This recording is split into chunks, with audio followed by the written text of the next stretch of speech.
What's going on, fight fans? Thank you guys for tuning in to another episode of the main event right here on Franchise Sports Media. I'm Kalani Lua. I'm Griff and Camp. Man, oh man, Griff, do we got a good card to end the year. Now, it's not the last card of the year, but the last pay-per-view, UFC 282, right here in the backyard, right down the street in Las Vegas. Yes, sir. A little bit of a mix-up. You know, the UFC likes to put on big fights to end the year. Unfortunately, we've had some injuries, but our main event, we'll see a light heavyweight battle between former champion Jan Blachowicz taking on, oh boy, Griff, help me out. Magomed Ankalaev. That is going to be for the interim light heavyweight championship. Yep. Griff, before we dive into why it's for the interim title, what are your thoughts initially of this matchup? The matchup, it's not what we all thought we were going to get at the end of the year. You know, it's not the fireworks, not the big main event, wink, wink, that we all thought we were going to get at the end of this year. But it's still a good fight. It's not bad. It's still setting the tone for a division. The light heavyweight division currently is heating up since Jon Jones decided to leave. All right, ever since the man left, no one can hold the belt for more than about 5 minutes. Just goes to show we did not appreciate his dominance as long as it was. Now, granted, he might have had some help in some fights, wink, wink, but go ahead. All right, we'll cover that later. It's a good fight. I mean, Jan Blachowicz loses the belt to Glover Teixeira. Glover Teixeira then goes into an absolute war. My personal pick for fight of the year with Yuri Prochazka. And then Yuri unfortunately suffers what we're hearing is the worst shoulder injury the UFC has ever seen. One of the worst, if not the worst shoulder injury they have ever encountered. They haven't explained how it happened or what exactly it is, but to that degree, as 25, 27 years the UFC's been around, the worst shoulder injury they've ever seen? Ugh. You know it's got to be bad when they're saying, exactly. It's been around so long, and now they're seeing that. It's unfortunate, but now it opens the doors and opportunity for Jan to get the belt back. That Polish power's coming back. He's bringing the Polish people with him. And now we're introduced to, how many chin strap mofos do we have in this roster now, brother? Got quite a few, but I'll tell you what, ain't one of them been a punk yet. No, they haven't. Now they got the Super Hulk version of the chin strap. I mean, Magomed Ankalaev has been starching dudes at the light heavyweight division. 17-1, 9 knockouts, 8 decisions. His one loss was by submission. This dude's been on a tear since coming into the world. Look, he's undefeated in the UFC. I'm just scrolling down here. I got to keep scrolling. His first loss, Paul Craig, when he was 9-1 in 2018. That was the last time he lost. Since then, 1, 2, 3, 4, 5, 6, 7, 8, 9, 10, 172. All the way through then. Yeah. Dude's pretty good. Exactly. Pretty good. Ever since Jon Jones left, that division got Who? Jon Jones? Who? John Bones. Who? John Bones. Who? Oh, he's disrespectful. No. Mike Jones. Who? Mike Jones. Jon Jones. Who? I said Jones. Mike Jones. Man, no, Jon Jones. I'm Who? talking Jon Jones. Yes, but the song Mike Jones. Who? Mike Jones. Who? Man, I'm over here listening to the Katy Perry Dude, tunes, oh my right? gosh, I don't know what man. you're talking about. Bro, I ain't got enough time You're for seriously this. so much into Christmas music, you forgot that one? All right, Carrie's been on my playlist every single day. Just because you got tickets to the show, doesn't mean you got to forget one of the most iconic names ever. Anyways. That's a conversation for another time. But I'm saying, since Jon Jones left the division has blossomed. It's beautiful now. There's fighters coming around. There's contenders around every corner. And all the while, we're sitting around waiting to see what Jon Jones. There's a little bit of rumors down the road, but we'll wait. That's for next year. But with him gone, the division has blossomed. We are still waiting to see which one of these guys can actually hold that belt for longer than just 2-3 months, and see if we really if we can get another dominant guy in there. Has it blossomed really? I mean, we've had some contenders, but that's at the mercy of guys not being able to withstand the top of the mountain. Jon Jones stood up there, and yet he said, challenge after challenge, fight after fight, bring them on. I want everybody, and he went through everybody. We seen Kamal Usman at welterweight. Bring them all on. I'll take them all on. Went through everybody. Do we like seeing the belt consistently change hand constantly when you don't even defend the title 1 or 2 times? Or do we want a long-standing champion? The big stars in this organization, outside of one, your boy, are long-reigning champions. That's not a knock on him, but it's the truth. George St. Pierre, Anderson Silva, excuse me, Jon Jones, of course, Daniel Cormier, Brock Lesnar, etc., etc. You can have some hype behind you beforehand. Amanda Nunes, Ronda Rousey, but if you can't defend the title multiple times, is the division really that exciting? Yeah, it's nice to see and new. Yeah. But Griff, I do have to ask, is the division really blossoming, or does it just show that without a dominant champion like Jon Jones, this division, one, yeah, it's wide open, but there's no clear cut, that's the best guy. Do we want that, or do we want, this is the best guy, which one of you contenders can dethrone him? Which one do we want? Well, I mean, look at it like this. The lightweight division. Yes, it was ran basically by Khabib after he got the belt. After he left, then after he left, Charles Oliveira gets it. Oliveira. He gets his long run of holding that belt. And now it's slipped over to Islam.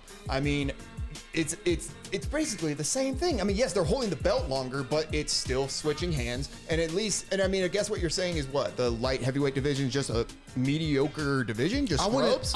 I wouldn't say scrubs. I'm not going to disrespect these guys like that, but I would say it's not as stacked as we think it is. It's not filled with just a plethora of killers in there who are clearly going to be champions. And lightweight, you could take the guy who's number 5 to number 10. And almost any other time, those might be champions. Almost. Any other time, those guys might be champions. You look at 205, past the third or fourth dude, you're like, ain't no way that dude could be a champion. Or if he is, it doesn't have the same luster of that's the champion. It's almost like, well, it's like, okay, for an example, look at the NBA. Yeah. If you took out every player that averaged 20 points in the NBA, every single one, the guy who averages 19 points is now the NBA scoring leader. Is he really the top scorer in the NBA? No, it doesn't feel like it. It feels like you're kind of just there until someone better or a more dominant person comes along. And that's what I feel like at 205. We don't necessarily have a standout opponent. And yes, I do agree. It does mean that every 205 fight, you're kind of wondering what's going to happen here. Okay, that is exciting. But I also love the idea of Jon Jones going down for his 6th title defense. This is another guy, Jones. We've seen all these guys try. You try to wrestle him. You try to jiu-jitsu him. You try to strike with him. You try to rush him. You try to counter him. You try to trash talk him. You try to be nice to him. None of it worked. Same thing with George St. Pierre. Same thing with Anderson Silva. All these styles that are being thrown at them, and they are just boom, boom, boom, getting rid of them left and right. There's something to me that is in value about that, as opposed to every second fight, and no, it's exciting and it's in the moment, but then it also feels like now we gotta wonder, how long are you really the champion? Is this really the start of your reign, or are you just gonna be, I was the champion, but then I didn't do nothing else with it? But then you get people who, after Jon Jones defends the belt for the 7th millionth time, or Khabib, or anybody else, you have all the hate and the, oh, he's going against scrubs. Oh, they're just doing every excuse in the book because they're so tired of it. Everybody loves haters gonna hate. Haters gonna hate, but you got to make your point. Are you hating because the division's weak, or are you hating because the guy who's champ is too strong? Like, there's one way or the other. If you're knocking somebody for being too strong, that's not somebody whose opinion I really want to value that high. That's not somebody I really want to say, oh, okay. That's like saying, okay, when we bring up Conor McGregor, right? Mm-hmm.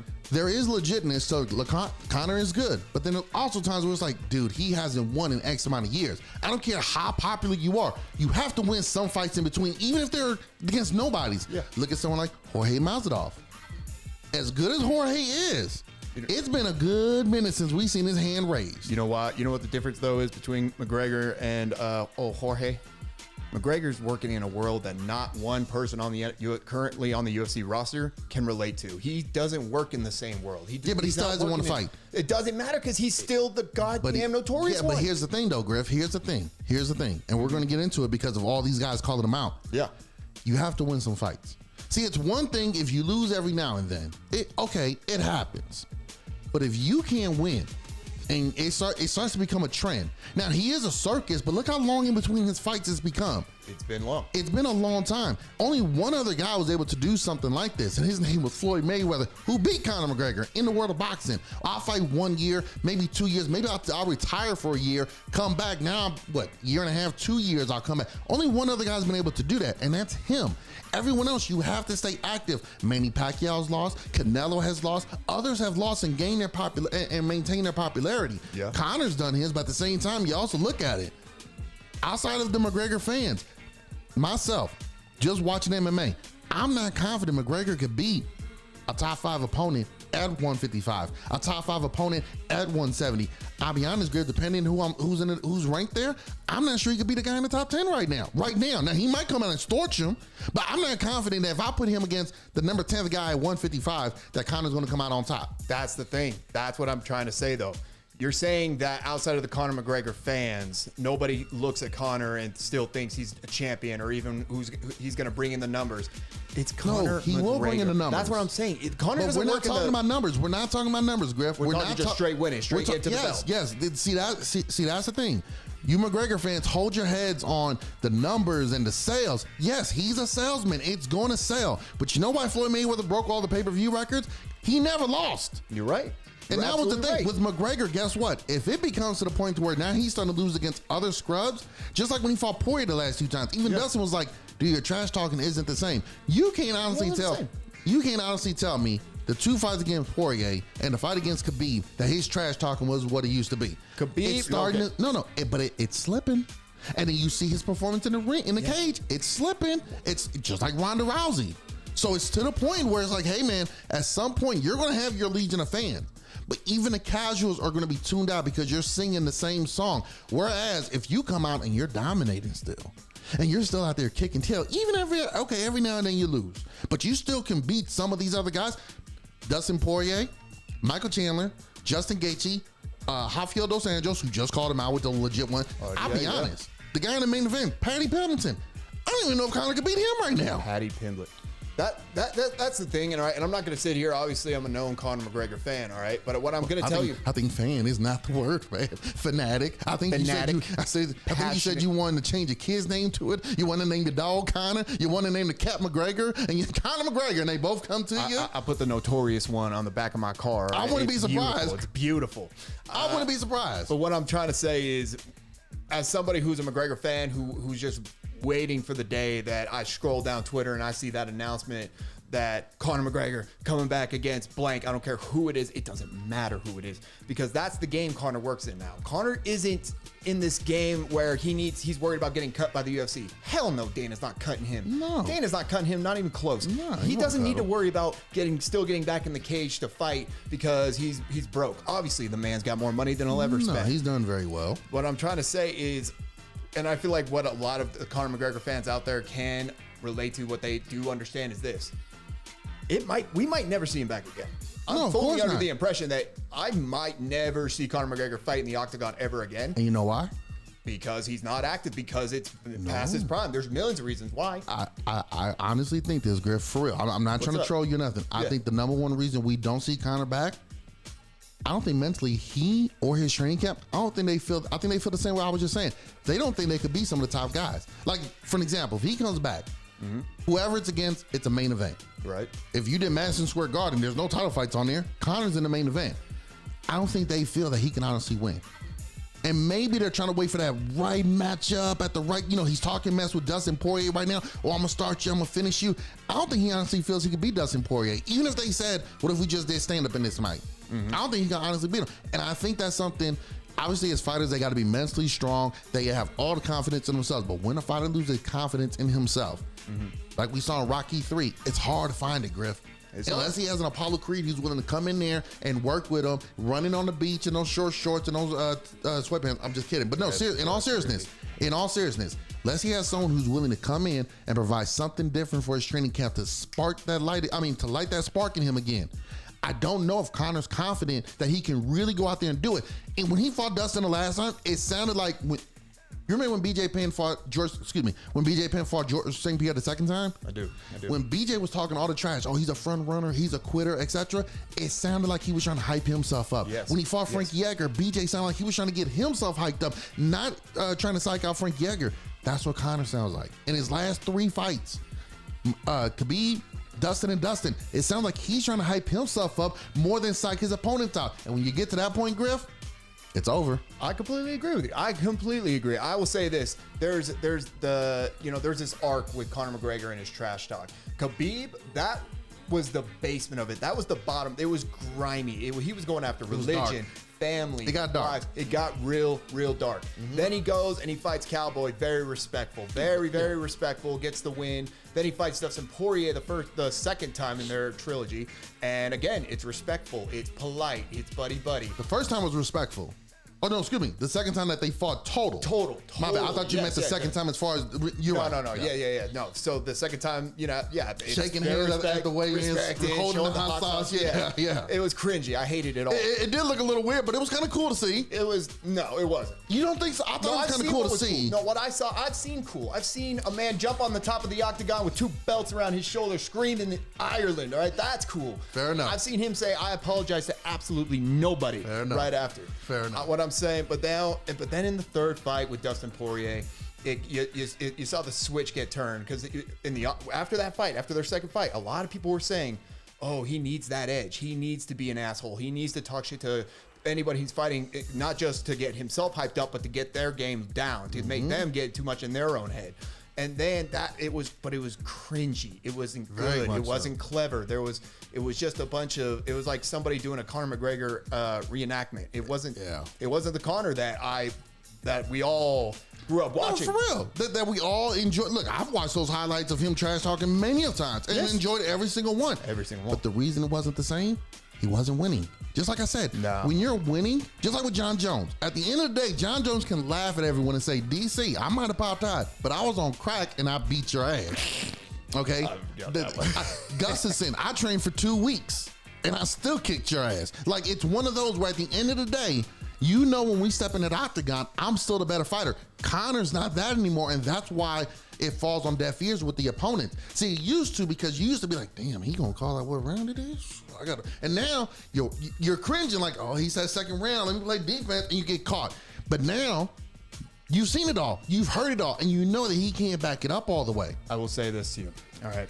Basically, what I'm getting from your argument is that, the trash talk fell off, and so did Conor. And Conor, he ain't the same guy anymore. No. And I would agree with you.